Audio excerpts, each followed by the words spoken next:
নমস্কার বন্ধুরা, ভতেশ্বর study centre চ্যানেলে তোমাদের স্বাগতম।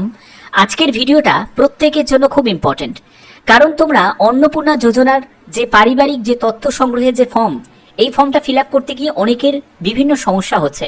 কিন্তু আমি এইটুখানি বলতে পারি যে তোমাদের এই ভিডিওটা দেখার পরে কোনো কনফিউশন আর থাকবে না। তো চলো ভিডিওটা শুরু করছি। তো প্রথমে আমি একটি ফ্যামিলি এক্সাম্পল স্বরূপ একটি ফ্যামিলি দিয়ে তোমাদের বুঝিয়ে দিচ্ছি যে কিভাবে তোমরা ফর্মটা ফিল আপ করবে।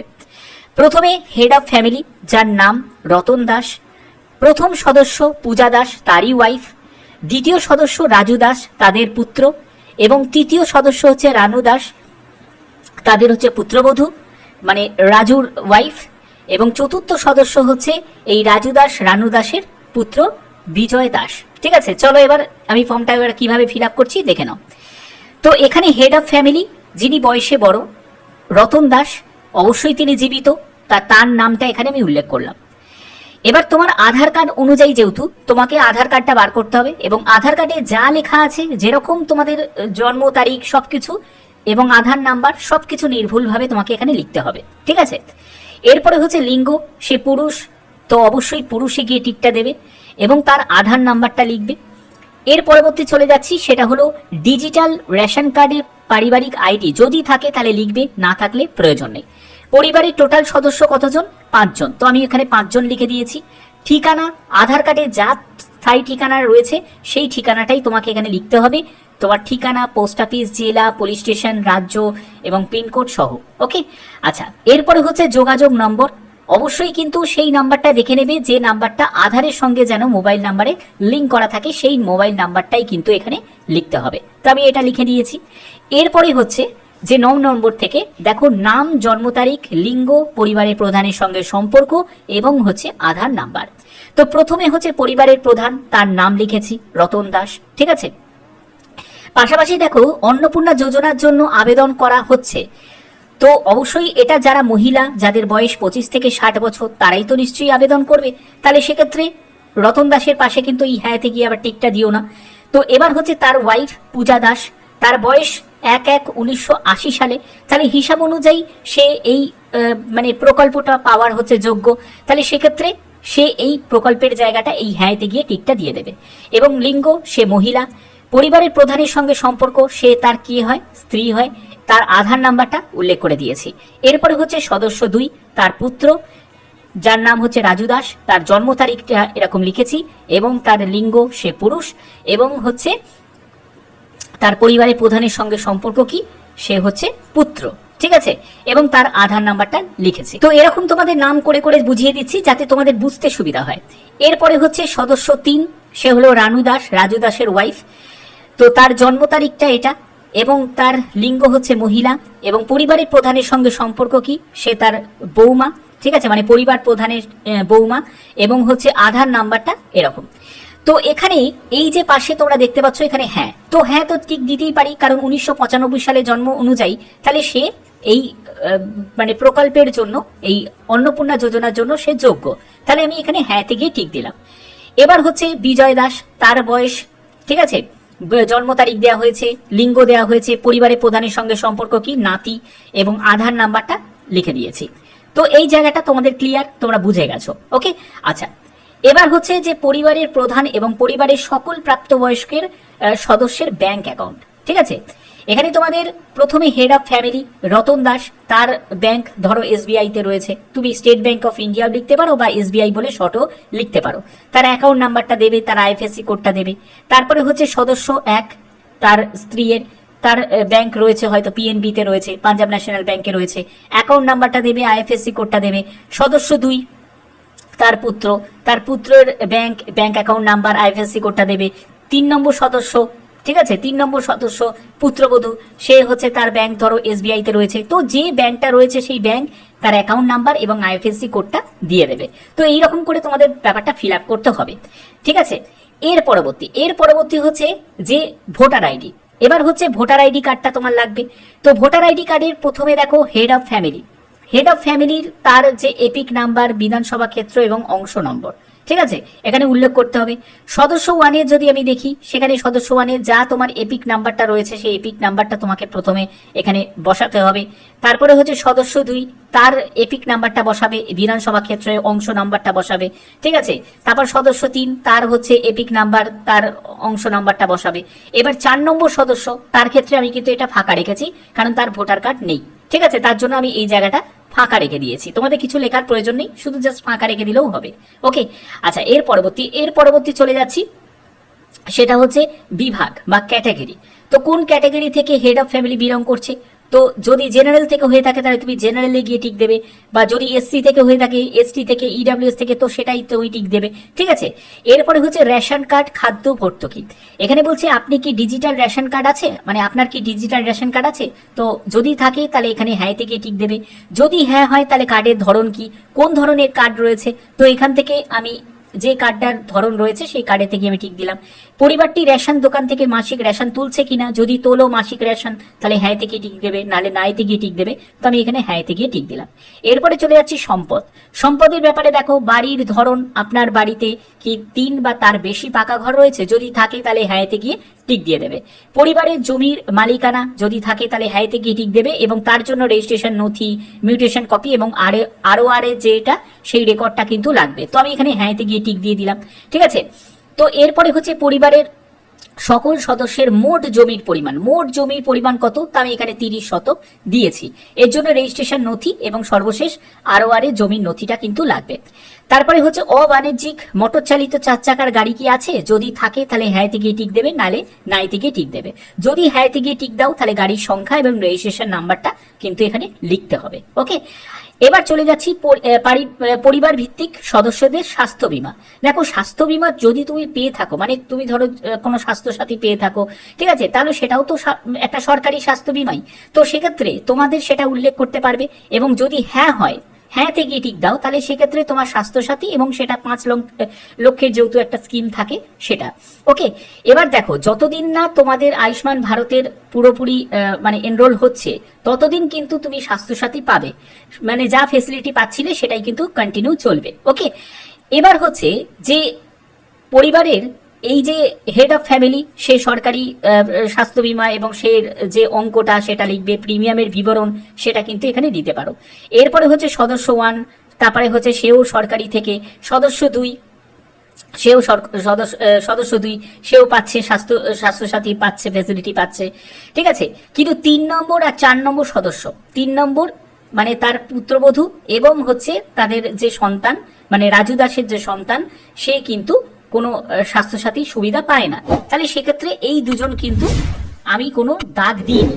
যদি তোমাদের কেউ পাই তাহলে সেক্ষেত্রে তুমি কিন্তু সেখানে টিকটা দেবে, এবং বিমার অঙ্ক এবং প্রিমিয়ামের বিবরণ সেটা কিন্তু উল্লেখ করতে পারো। ঠিক আছে, চলো এবার চলে যাচ্ছি পরবর্তীতে হচ্ছে যে পেশা বা আয়, যে আয় বা পেশার কথা বলা হচ্ছে, যে কোনো সদস্য কি আয়কর বা পেশাগত কর প্রদান করেন, যদি করে তাহলে সেক্ষেত্রে হ্যাঁ করবে, আর না হলে নাইতে গিয়ে টিক দিয়ে দেবে। তো আমি এখানে না করলাম।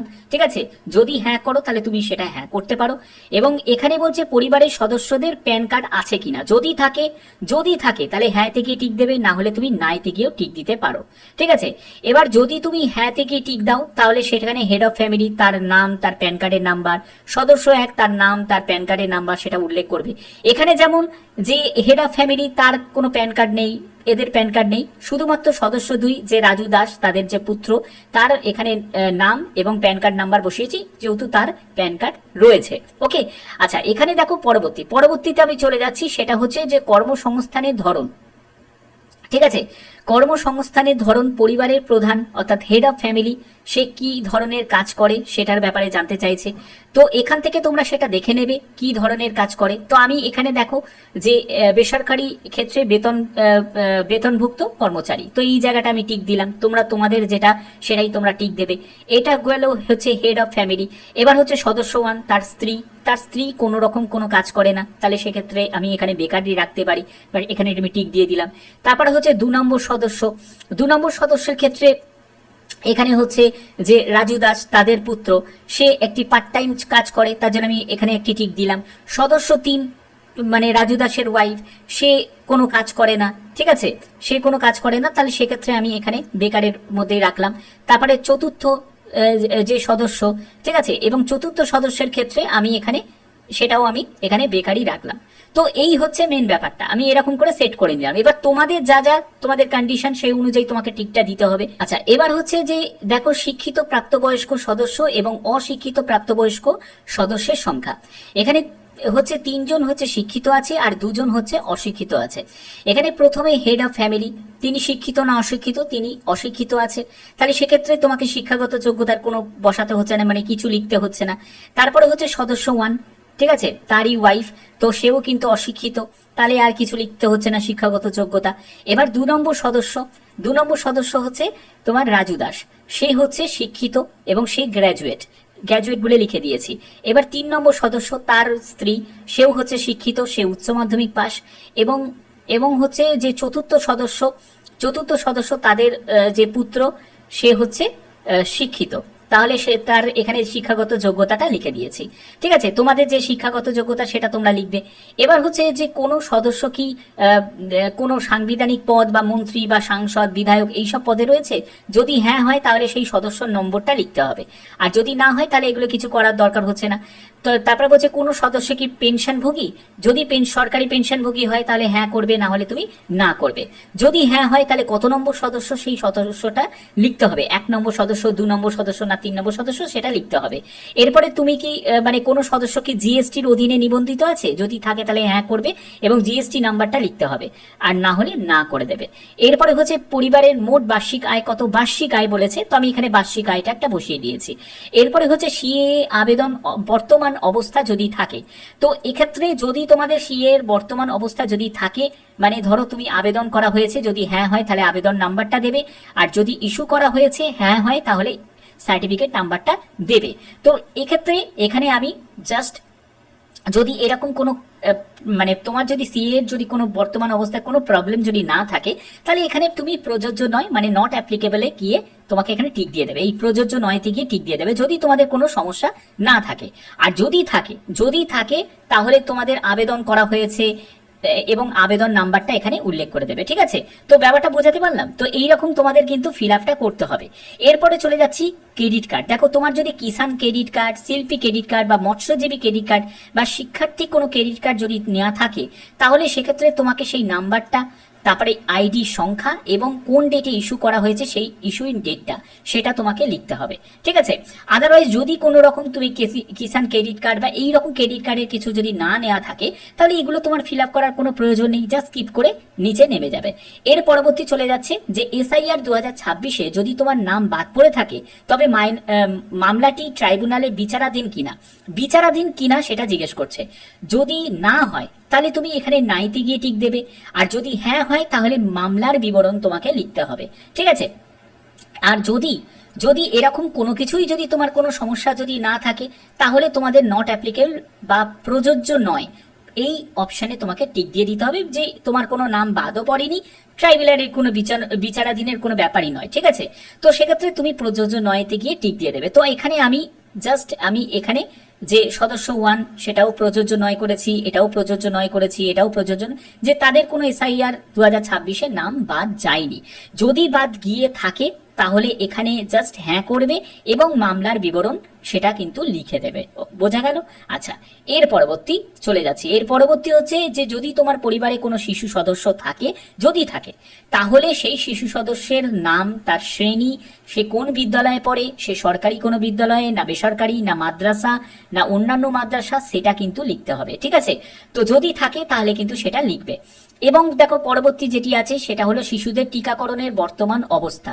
যদি ধরো টিকাকরণ নিয়েছো তাহলে হ্যাঁ করবে। ঠিক আছে, আর যদি টিকাকরণ নাও নি তাহলে সেক্ষেত্রে টিকাকরণ নেওয়া হয়নি, তাহলে সেক্ষেত্রে এইখানে তোমাদের নিচের দিকেই টিকটা দিয়ে দেবে।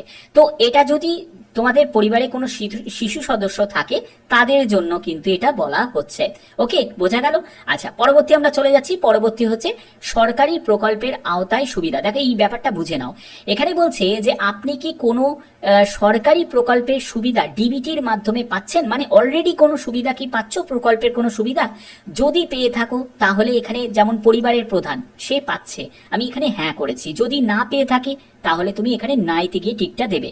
যদি হ্যাঁতে গিয়ে টিক দাও তাহলে প্রকল্পের নাম, যেমন দেখো যে হেড অফ ফ্যামিলি সে পিএম কিষাণ পায়, ঠিক আছে, তাহলে আমি পিএম কিষাণটা লিখলাম। এবার তোমাদের একটা গুরুত্বপূর্ণ ব্যাপার তোমাদের বলে রাখি। এখানে বলছে যে আপনি কি এই প্রকল্পটি থেকে নিজেকে প্রত্যাহার করতে চান? প্রত্যাহার করতে চান মানে হচ্ছে যে তুমি কি এই পিএম কিষাণ প্রকল্প থেকে নিজেকে কুইট করতে চাও? যদি তুমি এই অপশানে যদি টিকটা দিয়ে দাও তাহলে কিন্তু কুইট হয়ে যাবে, মানে এই পিএম কিষাণ থেকে তুমি বেরিয়ে গেলে।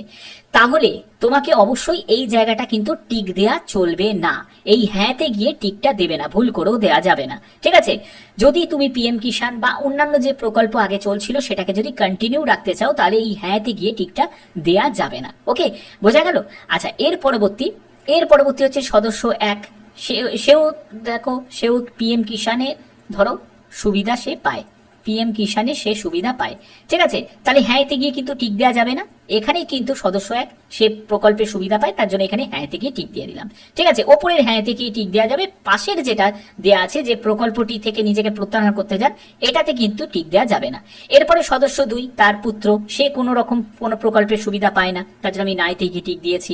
তারপরে 3 নম্বর সদস্য তাদের বৌমা, সেও কোনো প্রকল্পের সুবিধা পায় না, তাহলে আমি নাইতে গিয়ে টিক দিয়েছি। এরপরে তাদের হচ্ছে নাতি, সেও কোনো প্রকল্পের সুবিধা পায় না, তার জন্য আমি নাইতে গিয়ে টিক দিয়েছি। তো এই হয়ে গেল মেন ব্যাপার। তো এই হলো তোমাদের সম্পূর্ণ একটা ফর্ম ফিল আপ, এবং তোমাদের ঘোষণা ও সম্মতি অনুযায়ী যা যা তুমি ইনফরমেশন দিয়েছো সেটা একদম সঠিক।